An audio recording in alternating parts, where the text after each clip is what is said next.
સાહેબ, આ Waqf amendment bill આપ લઈને આવ્યા, 75 વર્ષમાં પહેલી વાર આ કમ્યુનિટી, બીજા મુસ્લિમ કમ્યુનિટીને કોઈએ સાંભળ્યું છે, કોઈએ એકનોલેજ કર્યા છે. સાહેબ, मैं आपने एक वाक्य कहूँ, भिंडी बाजार में हमारा एक प्रोजेक्ट चाले है.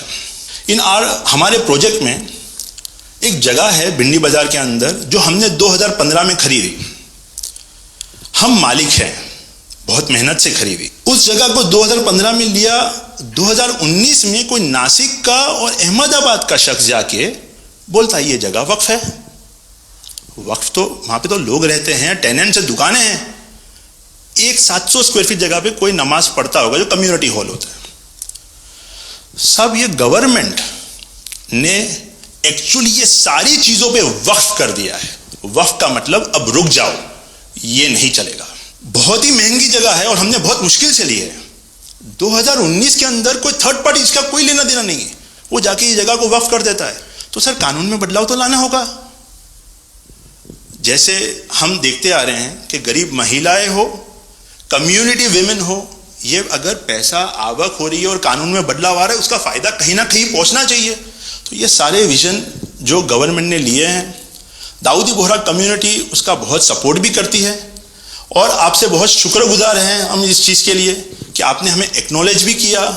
हमने इसके अंदर एक्सक्लूजन मांगा है कि हमको इस वक्फ एक्ट के जुरिडिक्शन में नहीं रहना, and we want to be govern by a trust act और अ सेपरेट एक्ट. जैसे मुझे साहब ने गाइड किया है कि आपने गाइड किया है, आगे का 100 साल देख के कोई भी काम करना चाहिए. हम उसी राह के ऊपर इसकी कोशिश कर रहे हैं और मैं वापस से बहुत बहुत धन्यवाद करता हूं आपका कि आपने ये बिल और ऐसे बहुत से कठिन बिल जो आते रहते हैं, बहुत बहुत धन्यवाद.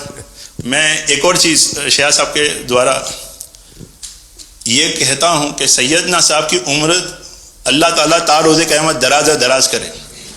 उनकी मोहब्बत करना माननीय प्रधानमंत्री जी को अल्लाह ताला सेहत में रखे, हिफाजत में रखे, लंबी आयुष दे और हमारे देश की सेवा आप करते रहिए. 1923 से हम ये गुहार गवर्नमेंट से लगा रहे हैं कि हमें एग्जेम्पशन चाहिए.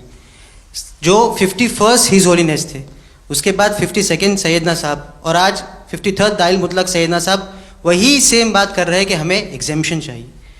1923 में साहब जब एग्जेम्पशन मिला तो माइनॉरिटी को कंसीडर करा गया, लेकिन 100 साल बाद, जैसा गृह मंत्री जी ने उनके इंटरव्यू में पिछले सप्ताह कहा कि हमने सिर्फ माइनॉरिटी को कंसीडर नहीं किया.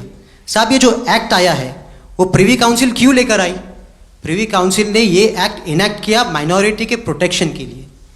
लेकिन साहब, आपने ये एक्ट इनैक्ट किया सिर्फ माइनॉरिटी के प्रोटेक्शन के लिए नहीं, बल्कि माइनॉरिटी विद इन माइनॉरिटी के लिए. तो ये उस दिशा में साहब बहुत ही बड़ा स्टेप है. It is indeed a very strong step for the way forward. Thank you very much for it sir.